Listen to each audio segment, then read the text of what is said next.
Hello students. मैं Ashish Verma, assistant professor law, government law college Ajmer. आज हम LLB third year paper 3.5 penology, victimology and forensic science अर्थात दंडशास्त्र, प्रपीड़न शास्त्र एवं न्यायिक विज्ञान विषय पर चर्चा करेंगे।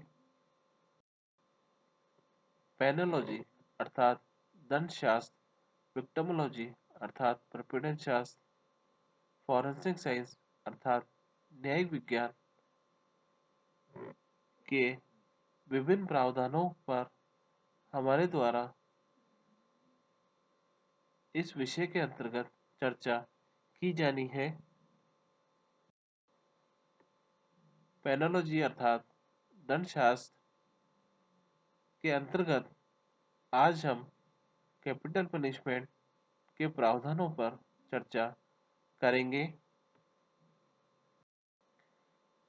कैपिटल पनिशमेंट अर्थात मृत्युदंड के जिस टॉपिक पर आज हम चर्चा प्रारंभ करने जा रहे हैं उसका शीर्षक है arguments for and against death sentence अर्थात मृत्युदंड दिए जाने के पक्ष और विपक्ष में तर्क। Arguments for and against death sentence अर्थात मृत्युदंड दिए जाने के पक्ष और विपक्ष में तर्क टॉपिक को हमारे द्वारा अध्ययन और सुविधा की दृष्टि से दो भागों में विभाजित पिछले व्याख्यान में किया गया था, जिसके अंतर्गत भाग एक में मृत्युदंड दिए जाने के पक्ष में तर्क तथा भाग दो में मृत्युदंड दिए जाने के विपक्ष में तर्क में इस टॉपिक को विभाजित किया गया था और जिसके अंतर्गत पिछले व्याख्यान में हमारे द्वारा मृत्युदंड दिए जाने के पक्ष में विस्तृत चर्चा की गई थी और आज हम मृत्युदंड दिए जाने के विपक्ष में विस्तृत चर्चा करेंगे। आज हम मृत्युदंड दिए जाने के पक्ष एवं विपक्ष में तर्क के भाग दो, जिसे हमारे द्वारा अध्ययन और सुविधा की दृष्टि से बांटा गया था, पर चर्चा प्रारंभ करने जा रहे हैं अर्थात आर्ग्यूमेंट्स अगेंस्ट डेथ सेंटेंस अर्थात मृत्युदंड दिए जाने के विपक्ष में तर्क पर चर्चा प्रारंभ करने जा रहे हैं। आधुनिक काल में दंड के लिए सुधारवादी मत को माना जाता है, लेकिन मृत्युदंड के द्वारा सुधार के प्रश्न को ही समाप्त कर दिया जाता है। इसलिए कुछ दंडशास्त्री इसकी आलोचना करते हुए इसका कोई औचित्य नहीं मानते हैं तथा आलोचक इसके उन्मूलन के लिए निम्न तर्क देते हैं। पहला है, इससे अपराधों का निवारण नहीं होता। मृत्युदंड के विरोधियों का कहना है कि यह हमारा भ्रम है कि मृत्युदंड से अपराधों का निवारण होता है। मृत्युदंड की व्यवस्था अतीत से चली आ रही है, लेकिन क्या आज हत्याएं आदि नहीं हो रही है? वस्तु स्थिति तो यह है कि इन अपराधों में दिन प्रतिदिन वृद्धि हुई है और और वास्तविकता तो यह है कि मृत्युदंड से अपराधियों का उन्मूलन होता है, अपराधों का नहीं। सदरलैंड के अनुसार बिना विधि विज्ञान के दंड देना या हत्या करना तथा मृत्युदंड एक ही अंतर्निहित मनोवृत्ति की अभिव्यक्ति है और जहाँ एक फलता फूलता है वहाँ दूसरे के विद्यमान होने की संभावना भी रहती है। दूसरा है, भय से अपराध नहीं रुकते। मृत्युदंड के पक्षकारों की यह मान्यता है कि मृत्युदंड कि भय से व्यक्ति अपराध करने से निवारित रहते हैं, लेकिन मृत्युदंड के आलोचकों का यह कहना है कि भय से कभी अपराध नहीं रुकते। वस्तुतः अपराधों का सीधा संबंध मनुष्य की आत्मा एवं मनस्थिति से होती है। काम, क्रोध, मद, मोह, माया, लोभ, आवेग आदि के कारण मनुष्य अपराध कर बैठता है। अतः अपराधों के निवारण के लिए इन प्रवृत्तियों पर नियंत्रण स्थापित करना आवश्यक है। रॉबर्ट कॉल्डवेल के अनुसार दया, करुणा, मधुर, सहानुभूति, समझदारी आदि अपराधों के निवारण के लिए मृत्युदंड के भय की अपेक्षा अधिक प्रभावशाली तत्व है।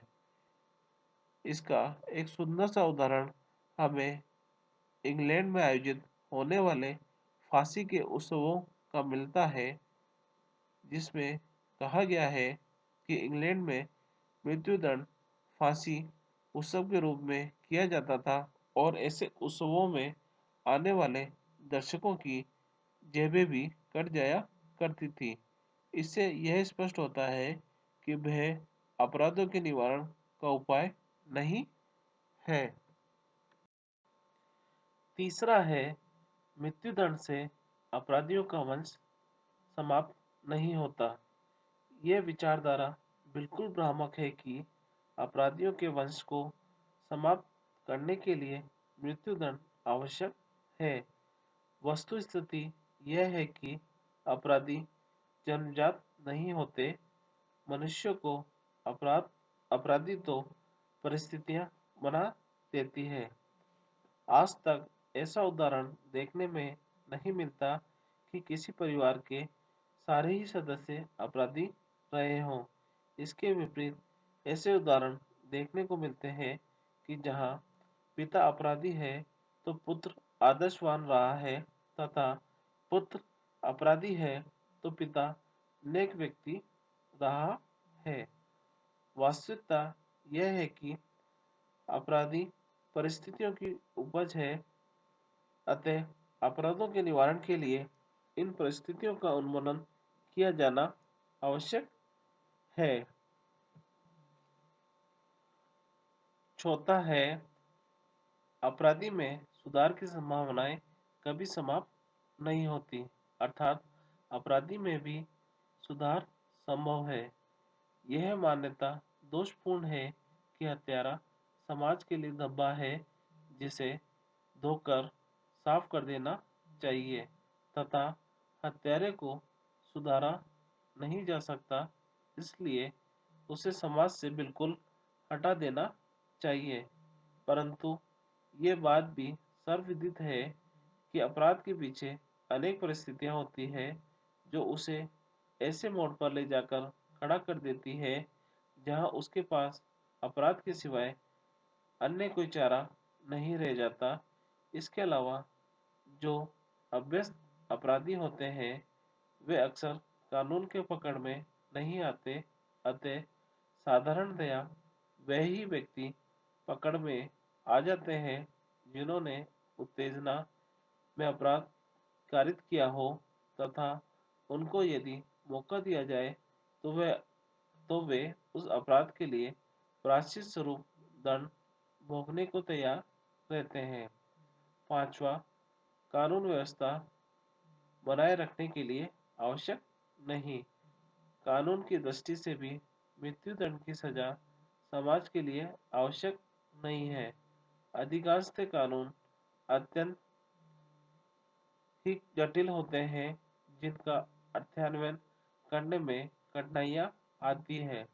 साथ ही न्याय प्राप्त करना बहुत ही महंगा पड़ता है और सर्वसाधारण व्यक्ति को न्याय नहीं मिल पाता। यही बात मृत्युदंड के बारे में भी लागू होती है। मृत्युदंड के समर्थकों का यह कहना सत्य नहीं है कि मृत्युदंड का उन्मूलन होने से जनता अपने हाथ में कानून ले लेती है।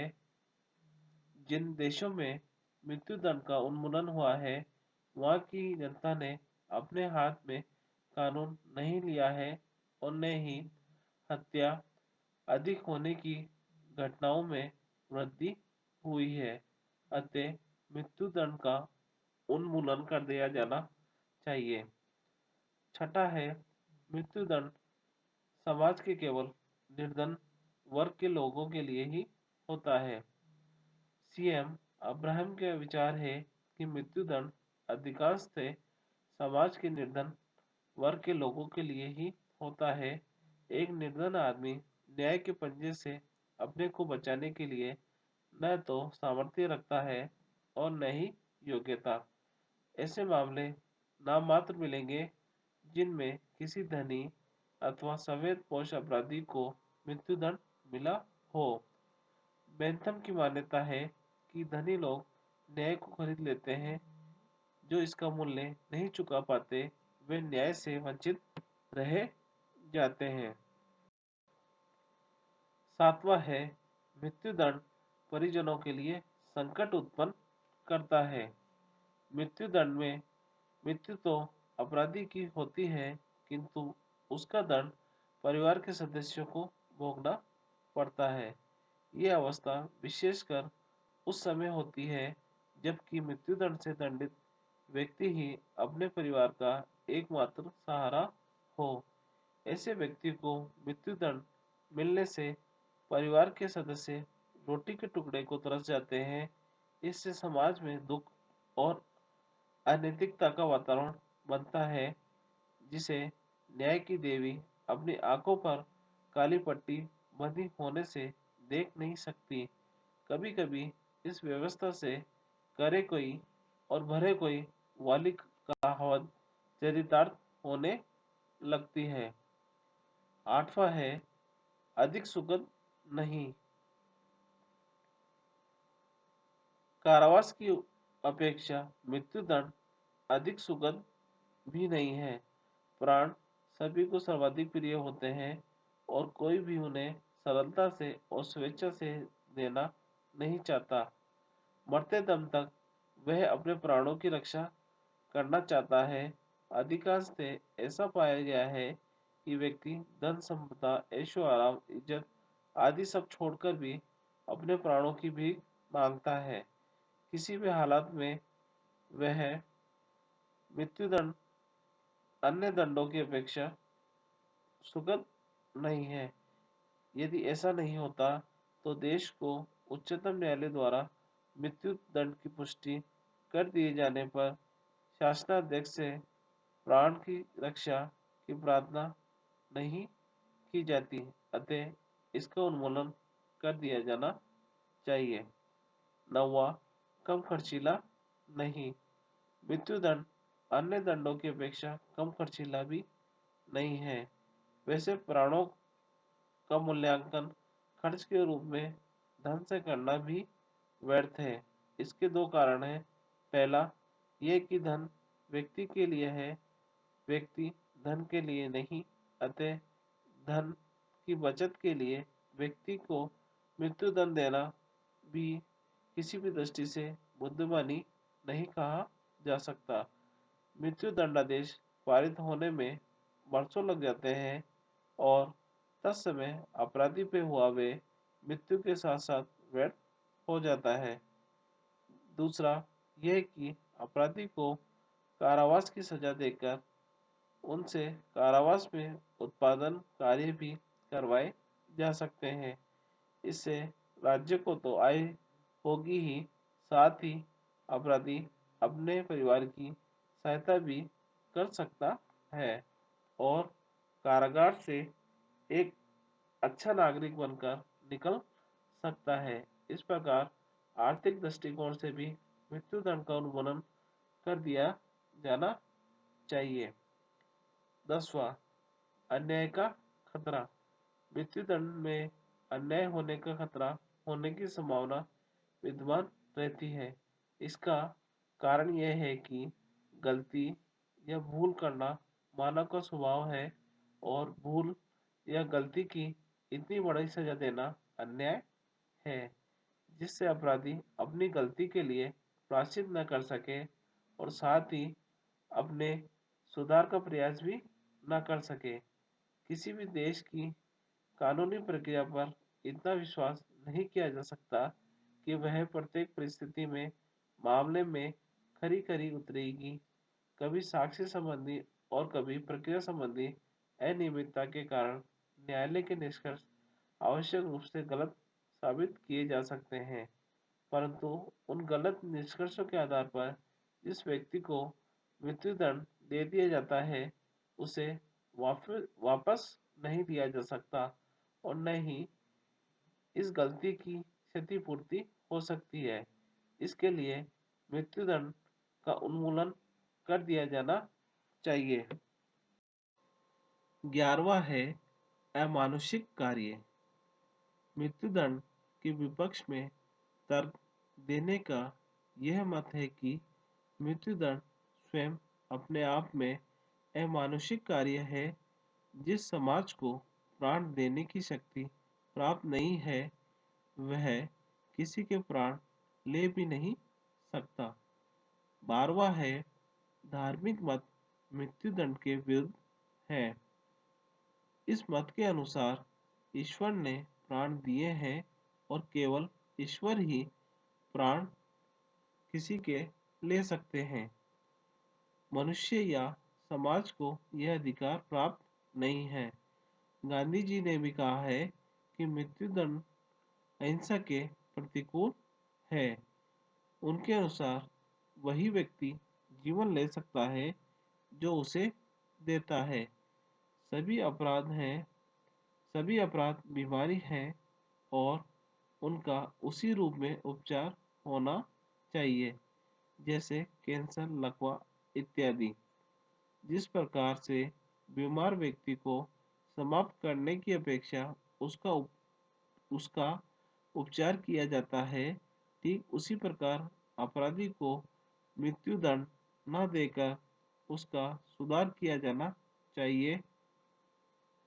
हत्यारे को अपने को सुधारने का कम से कम एक अवसर मिलना ही चाहिए। 13वां है परिवार की असुरक्षा। मृत्युदंड पाए अपराधी के आश्रित परिवार के भरण पोषण का दायित्व कोई सरकार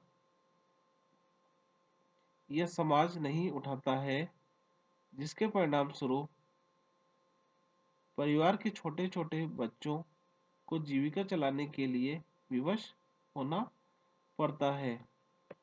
मासूम बच्चे विषम परिस्थितियों का सामना न कर पाने के कारण अपराधी बन जाते हैं और इस हालात के लिए सरकार व समाज दोषी है। ऐसे परिवारों की महिलाएं भी समाज के शोषण का शिकार होकर अनैतिक आचरण पर मजबूर होती है। अतः मृत्युदंड के दूरगामी परिणाम यह होते हैं कि मृत्युदंड पाए अपराधियों का बेसहारा परिवार एक अपराधियों का परिवार बन जाता है। 14वां है जीवन रक्षक नहीं। मृत्युदंड के कारण अपराधी समाज से समाप्त हो जाता है, जिससे अनेक लोगों की जीवन की रक्षा होती है। यह धारणा मात्र एक बहाना है। अपराधियों को सुधार के द्वारा अच्छा नागरिक बनाकर या उससे सुधार संस्थाओं में आजीवन श्रम लेकर भी उसे समाज में हत्या करने से रोका जा सकता है। जीवन की सुरक्षा के अन्य कारगर उपाय अपनाए जा सकते हैं। गंभीर या अभ्यस्त अपराधियों के लिए मृत्युदंड के स्थान पर जीवन पर्यंत कारावास में अपराधी को रोककर समाज के अन्य लोगों की जीवन रक्षा की जा सकती है और साथ ही अपराधी की भी जीवन रक्षा होगी एवं उसके श्रम का उपयोग भी हो सकेगा। यदि आवश्यक हो तो उसके आश्रितों का उसके द्वारा कारागार में किए गए श्रम का कुछ अंश दिया जा सकता है, ताकि मासूम बच्चे विषम परिस्थितियों का सामना कर सके। 15वां है आधुनिक समय की आवश्यकता। प्रसिद्ध वकील क्लेरेंस डेरो के मतानुसार यदि मानव हृदय की कठोरता को कोमल बनाने का कोई उपाय है तो वह दानशीलता, प्रेम व समझदारी से काम लेना, न कि घृणा या निर्दयता दिखाना। ऐसा कोई दार्शनिक पैदा नहीं हुआ, ऐसा कोई धार्मिक नेता नहीं हुआ और ऐसा कोई धर्म नहीं जो अहिंसा की बात न सिखाता हो। इसी प्रकार यह सर्वमान्य मत है कि प्रत्येक अपराध का कोई न कोई कारण अवश्य होता है, जिसका वैज्ञानिक तौर पर अध्ययन किया जा रहा है।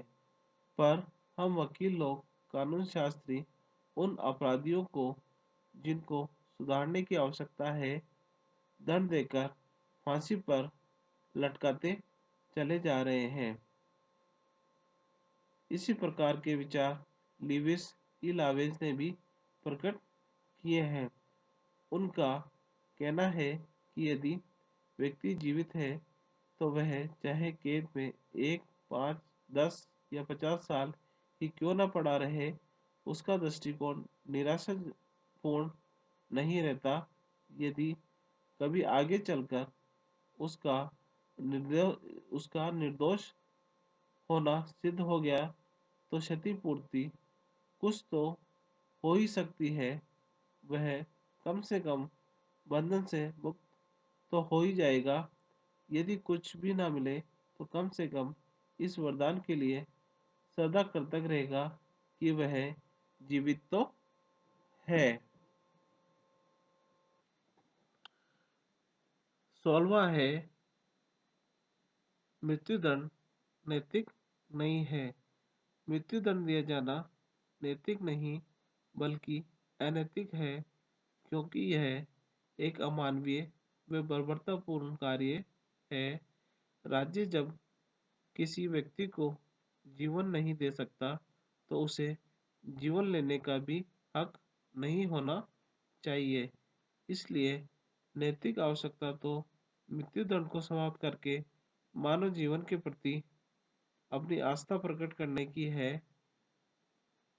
कतिपय नीतिशास्त्री मृत्युदंड और जानबूझकर की गई हत्या में कोई फर्क नहीं मानते हैं। 17वां है, पूर्व नियोजित आपराधिक योजनाएं अप्रभावित रहती है। मृत्युदंड दिए जाने से अपराधियों की पूर्व नियोजित योजनाओं पर विशेष फर्क नहीं पड़ता है। सही मायने में तो संगठन के शेष अपराधी और संगठित और चौकन्ने हो जाते हैं और आसानी से पकड़ में नहीं आते।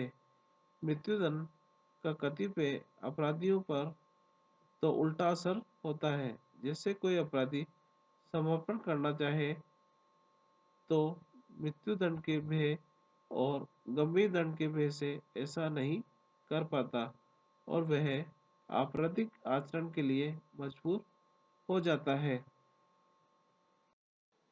इस प्रकार हमारे द्वारा पेनोलॉजी अर्थात दंड शास्त्र के प्रावधान, कैपिटल पनिशमेंट के topic, arguments for and against capital punishment अर्थात मृत्युदंड के पक्ष और विपक्ष में तर्क पर विस्तृत चर्चा की गई।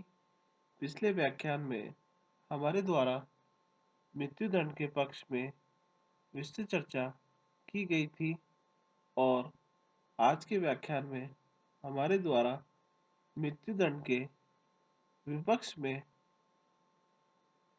विभिन्न तर्कों पर चर्चा की गई। इस तरह मृत्युदंड के औचित्य के संबंधों में दोनों पक्षों के तर्कों को पढ़ने के पश्चात यह निष्कर्ष निकाला जा सकता है कि मृत्युदंड से आपराधिकता का अंत तो नहीं किया जा सकता, परंतु ऐसे हत्यारों को जिनकी भविष्य में समाज के लिए तिल भर भी उपयोगिता आज नहीं है, अर्थात जो अभ्यस्त, हिंसक व क्रूर हैं, जिनके सुधरने की संभावनाएं शून्य है, उन्हें समाज से सदैव के लिए हटाना ही श्रेयस्कर है। परंतु परिस्थितिजन्य या आकस्मिक हत्यारों को मृत्युदंड दिया जाना किसी भी रूप में न्यायोचित नहीं है।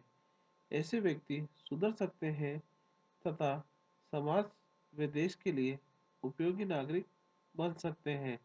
अतः मृत्युदंड का कानूनी औचित्य है और इसे रहना ही चाहिए, परंतु बिरले से बिरले मामलों में ही इसे दिया जाना चाहिए। धन्यवाद।